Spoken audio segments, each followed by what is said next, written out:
mengucapkan selamat sore dan salam.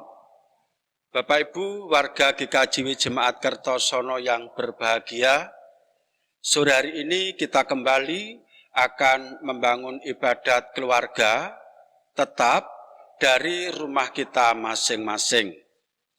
Bapak Ibu kami undang untuk berdiri. Mari kita mengaku yang demikian mengawal ibadat KRT sore hari ini. Ibadat keluarga di GKJW Jemaat Kertosono hari ini kami lakukan hanya kepada Tuhan Allah Bapa yang Maha Kuasa, Pencipta langit dan bumi. Kasih karunia dan damai sejahtera Allah Bapa di dalam Tuhan Yesus Kristus senantiasa ada di tempat kita masing-masing. Amin. Kita menyanyikan Kidung Jemaat nomor 396, bait yang pertama dan 2.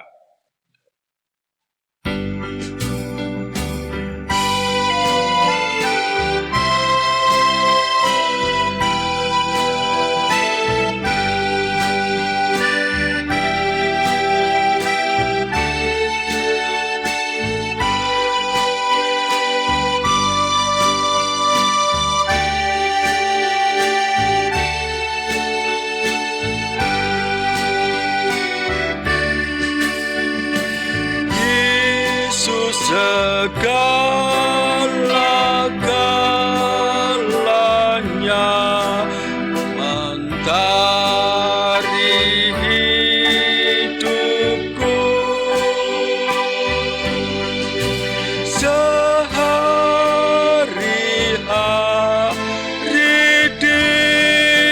Dialah penopang yang teguh.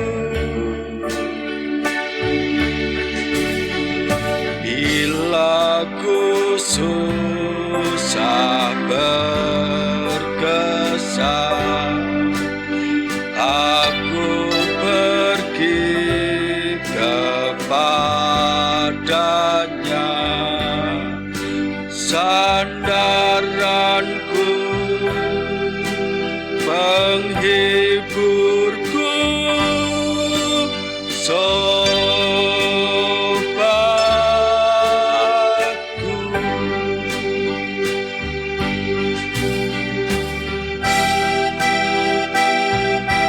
yang kedua.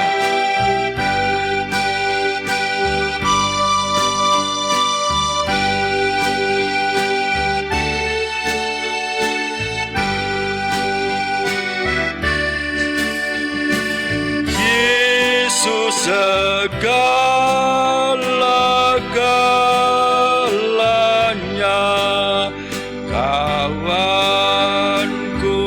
abadi.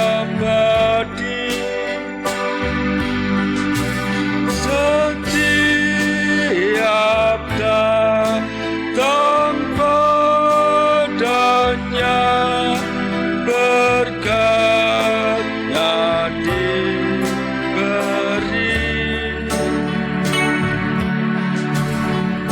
Surya dan hujan berselang, hasil tanaman dan kembang, semuanya setia sobatku.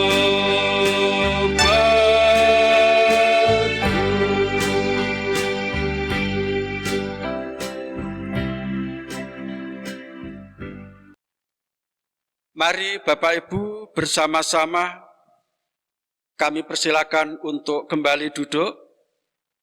Kita akan menikmati sapaan Tuhan melalui pelayanan firman hari ini. Kesaksian Alkitab sebagian dari 1 Korintus pasal 6 ayat 1 sampai 11 akan saya bacakan untuk menjadi landasan permenungan dan pemberitaan pada ibadat sore hari ini. Namun sebelumnya, mari bersama-sama kita berdoa, mohon pimpinan Tuhan. Mari kita berdoa. Kembali Tuhan, kami datang kepadamu untuk mengkhususkan waktu bagi permenungan kepada firman Tuhan, sebagian yang telah kami dapati kami siapkan dari kesaksian kitab Korintus yang pertama, pasal 6 ayat 1 sampai 11. Kami yakin Tuhan, melalui firman-Mu inilah kami akan mendapatkan pengajaran yang baru untuk menjadi pedoman hidup kami. Berfirmanlah Tuhan, kami siap mendengarkan. Dalam nama Tuhan Yesus Kristus kami berdoa.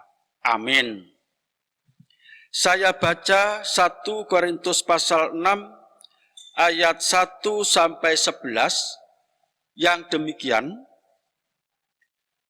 Apakah ada seorang di antara kamu yang jika berselisih dengan orang lain, berani mencari keadilan pada orang-orang yang tidak benar dan bukan pada orang-orang kudus? Atau tidak tahukah kamu bahwa orang-orang kudus akan menghakimi dunia? Dan jika penghakiman dunia berada dalam tangan kamu, tidakkah kamu sanggup untuk mengurus perkara-perkara yang tidak berarti? Tidak tahukah kamu bahwa kita akan menghakimi malaikat-malaikat? Jadi apalagi perkara-perkara biasa dalam hidup kita sehari-hari. Sekalipun demikian, jika kamu harus mengurus perkara-perkara biasa, kamu menyerahkan urusan itu kepada mereka yang tidak berarti dalam jemaat. Hal ini kukatakan untuk memalukan kamu. Tidak adakah seorang di antara kamu yang berhikmat, yang dapat mengurus perkara-perkara dari saudara-saudaranya? Adakah saudara yang satu mencari keadilan terhadap saudara yang lain, dan justru pada orang-orang yang tidak percaya?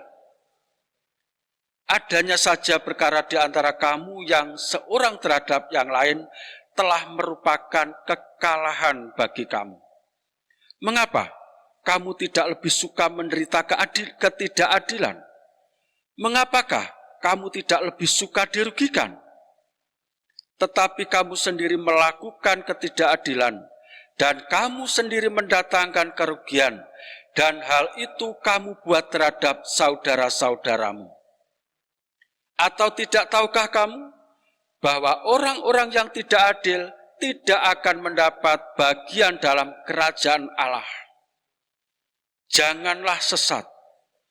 Orang cabul, penyembah berhala, orang berzina, banci, orang pemburit, pencuri, orang kikir, pemabuk, pemfitnah, dan penipu tidak akan mendapat bagian dalam kerajaan Allah. Dan beberapa orang di antara kamu demikianlah dahulu. Tetapi kamu telah memberi dirimu disucikan, kamu telah dikuduskan, kamu telah dibenarkan dalam nama Tuhan Yesus Kristus dan dalam roh Allah kita.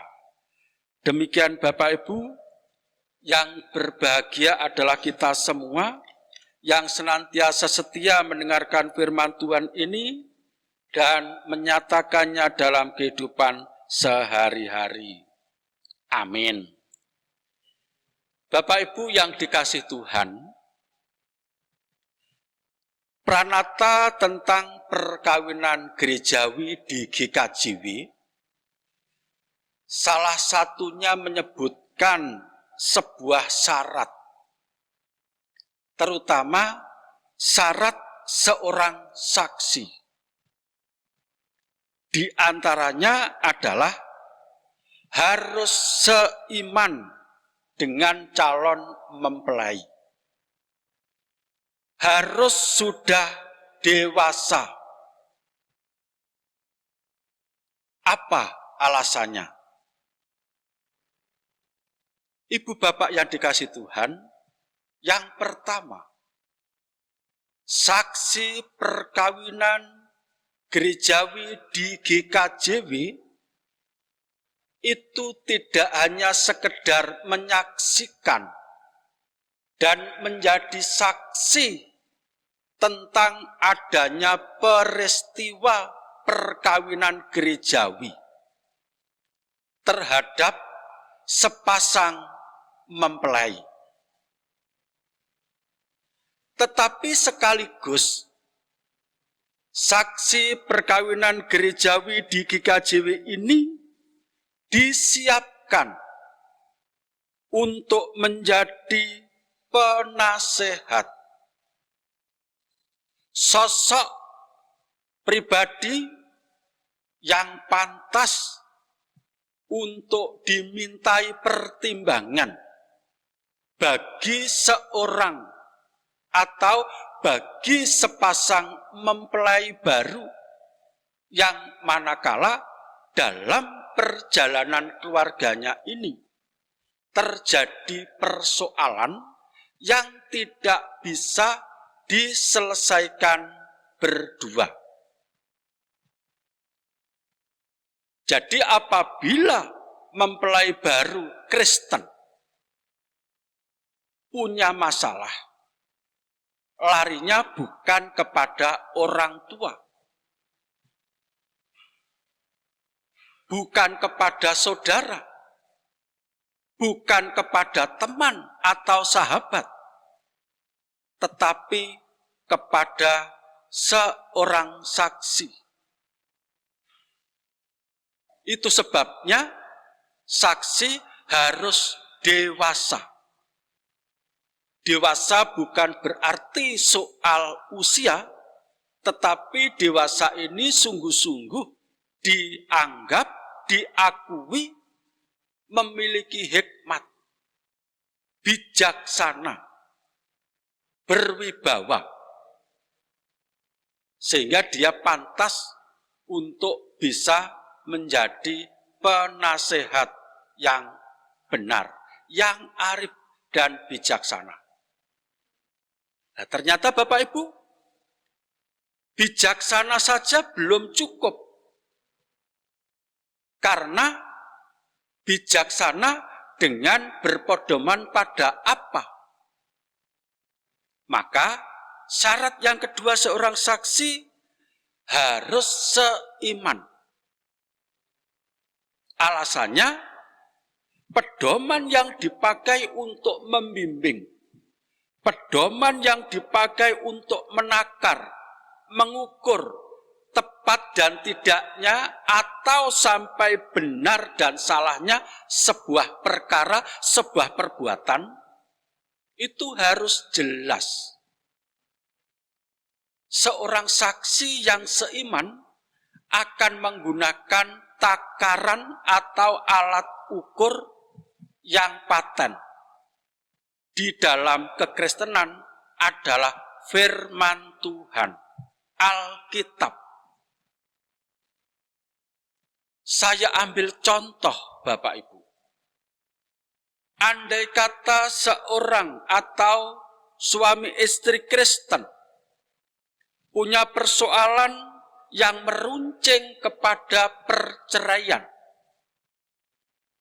Bila mereka berdua, sepasang suami istri ini minta pertimbangan, minta nasihat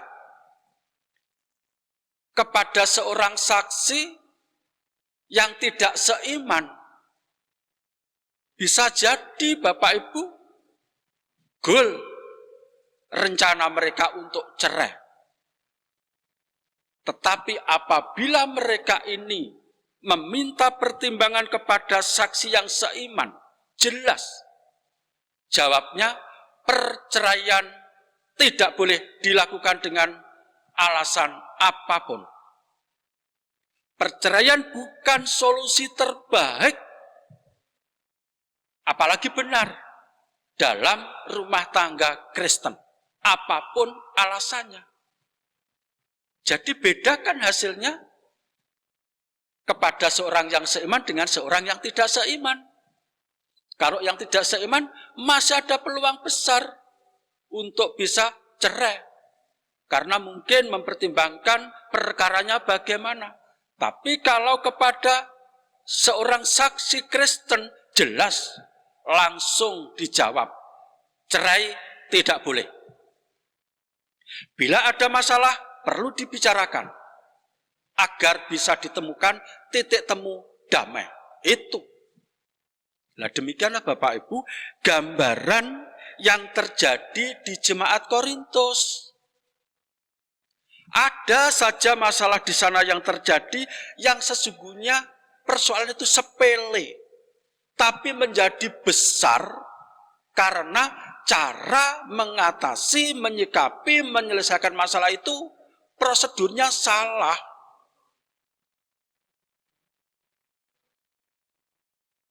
Suatu misal, persoalan internal dalam jemaat yang sesungguhnya tidak terlalu prinsip, tapi dibawa keluar. Dimintakan pertimbangan kepada orang di luar jemaat. Nah, karena orang di luar jemaat itu cara pandangnya berbeda dengan orang dalam jemaat, ya tentu yang sesungguhnya di dalam jemaat itu tidak berarti. Hanya biasa-biasa saja bisa terjadi oleh pandangan orang luar gerejawi, pandangan dari luar jemaat itu adalah masalah yang serius. Jadilah masalah yang sepele jadi besar. Dan ini yang dimaksud oleh Paulus sebagai keprihatinan. Jemaat-jemaat di Korintus ini salah di dalam menyikapi sebuah persoalan yang terjadi. Ibu bapak yang dikasih Tuhan, jemaat memang tidak pernah luput dari yang namanya masalah. Masalah atau persoalan itu yang menandakan bahwa jemaat ini hidup. Jemaat ini dinamis. Tetapi hidup dan dinamis yang dimaksud adalah mengalami perubahan yang lebih baik. Bukan malah menyatakan atau mengindikasikan perubahan yang lebih buruk. Seperti cara-cara berpikir yang semakin kekanak-kanakan. Masalah sepele dibuat atau dibesar-besarkan. Kalau memang demikian Bapak Ibu, tidak akan mungkin terjadi ketenangan di dalam jemaat. Yang sesungguhnya persoalan yang terjadi itu membuat jemaat ini semakin tumbuh, dinamis, berkembang menjadi baik, tetapi sebaliknya persoalan itu karena sederhana dibesar-besarkan, jadinya jemaat itu menjadi rapuh. Persoalan kecil yang tidak berarti saja harus dibicarakan melalui forum formal, harus sidang dan sebagainya. Ini kan keterlaluan. Bapak Ibu yang dikasih Tuhan, baik di jemaat maupun di dalam keluarga kita masing-masing, masalah itu selalu ada. Selalu berganti-ganti. Satu masalah selesai, masalah baru datang. Itu terus. Nah, bila saya dan panjenengan tidak bisa memiliki hikmat yang tepat, mencari solusi, mencari alat ukur, dalam bahasa Paulus, mencari orang yang benar-benar berakal budi, benar-benar berhikmat untuk dimintai pertimbangan, niscaya persoalan yang menerpa kehidupan kita bersama ini membuat kehidupan kita ini semakin tidak baik. Maka perlulah kita untuk memperhatikan peristiwa yang menerpa jemaat Korintus. Kemana kita harus minta pertimbangan? Kemana kita mencari nasihat yang membimbing kepada kebenaran? hanya kepada Tuhan dalam segala firman-Nya. Itu adalah pedoman yang mutlak benar, yang bisa dipercaya untuk menjadi penentu alat ukur yang tepat. Tuhan memberkati saya dan panjenengan yang selalu mengarahkan dan mengambil firman Tuhan sebagai pedoman hidup, terlebih saat kita harus menyelesaikan sebuah masalah dalam kehidupan. Amin. Kita ambil saat teduh sejenak.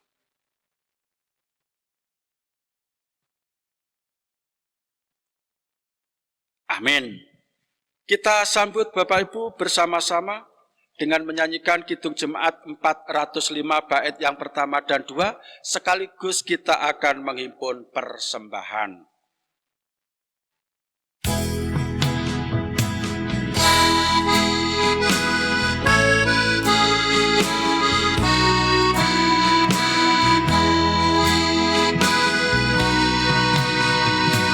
Kaulah ya Tuhan surya hidupku, asal Kau ada yang lain tak perlu. Siang dan malam Engkau ku kenang, di hadirat-Mu jiwaku tenang. Bait 2.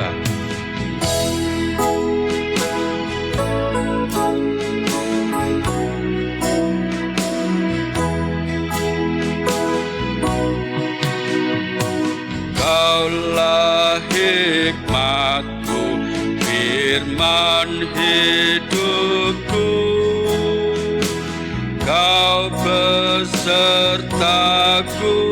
dan ku sertamu. Engkau Bapa-Ku, aku anak-Mu. Dengan-Mu Tuhan, ku satu penuh. Mari Bapak Ibu bersama-sama persembahan yang sudah terhimpun ini kita serahkan kepada Tuhan, sekaligus kita masuk dalam doa syafaat dan menutup ibadat sore hari ini. Mari kita berdoa. Kembali Tuhan, kami datang kepadamu dengan penuh syukur. Tuhan sudah berkenan mengingatkan kami dalam menyikapi sebuah masalah yang selalu timbul di dalam kehidupan kami, baik hidup berjemaat, hidup bermasyarakat, hingga hidup di dalam keluarga.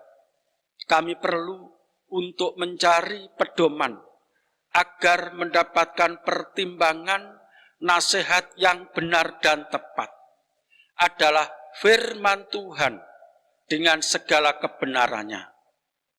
Tuhan, jangan biarkan kami berlarut-larut dalam kebodohan, mencari pedoman hanya untuk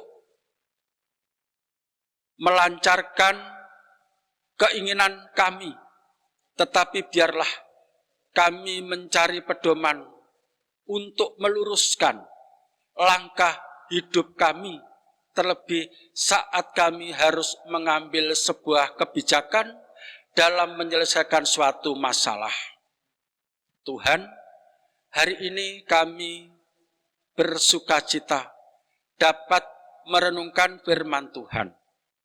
Walaupun kami masih belum bisa berkumpul dalam satu tempat, dan kiranya Tuhan tetap memberkati ibadah kami sore hari ini dari tempat kami masing-masing. Dan terimalah persembahan yang sudah kami himpun. Tuhan berkenan menerima dan memberkati. Selanjutnya Tuhan, kami berdoa untuk saudara-saudara kami semuanya yang saat ini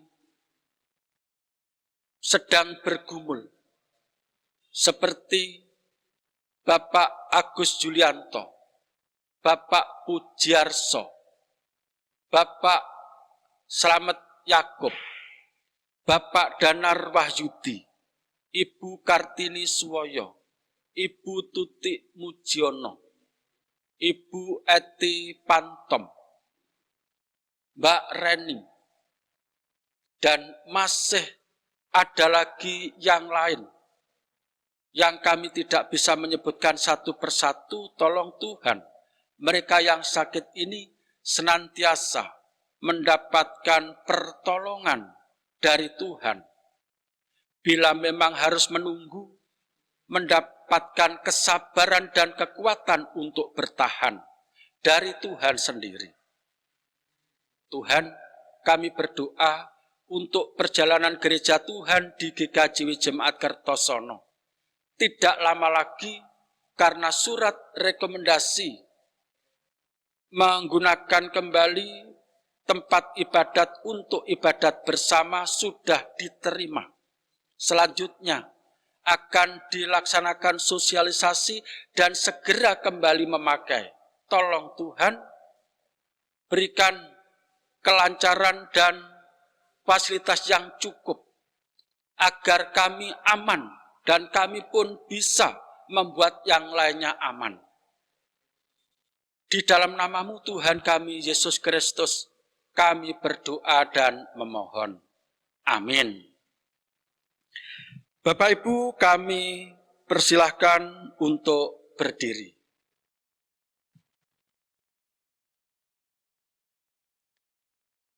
Kita nyanyikan Kidung Jemaat 379, bait yang pertama dan 7 untuk mengantar kita kembali kepada aktivitas kita masing-masing.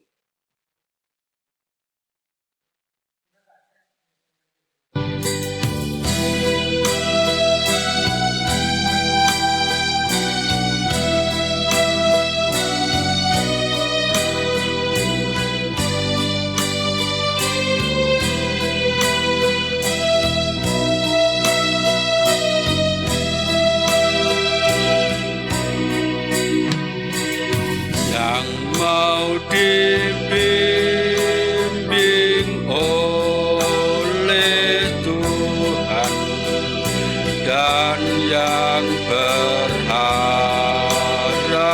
tak henti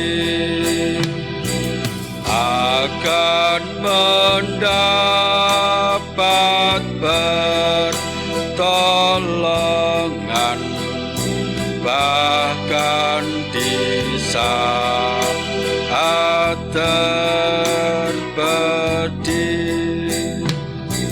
Tuhanlah dasar imannya, bukanlah pasir alasnya.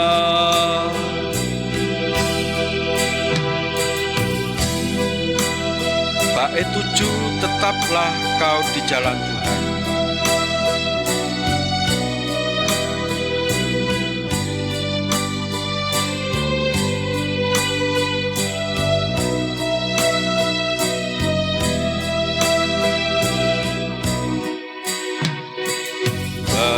Tetaplah kau di jalan Tuhan, setia dalam tugasmu,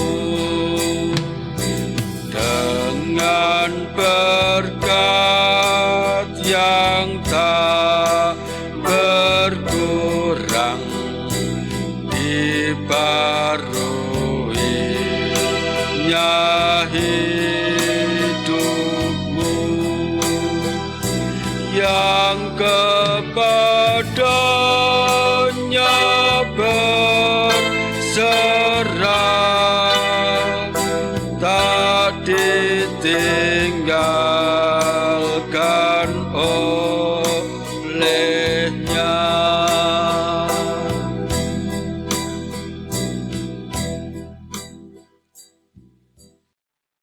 Mari Bapak Ibu, kita undur dari tempat kita masing-masing untuk kembali berkumpul bersama keluarga, berbagi kasih di sana. Terimalah berkat Tuhan melalui hamba-Nya yang demikian. Kasih karunia dan damai sejahtera Allah Bapa di dalam Tuhan Yesus Kristus senantiasa tercurah, bersekutu dan berkarya dalam kehidupan saudaraku semua, hari ini kekal selamanya. Amin. Demikian Bapak Ibu, akhirnya mengucapkan selamat malam, selamat berkumpul bersama keluarga. Tuhan memberkati. Amin.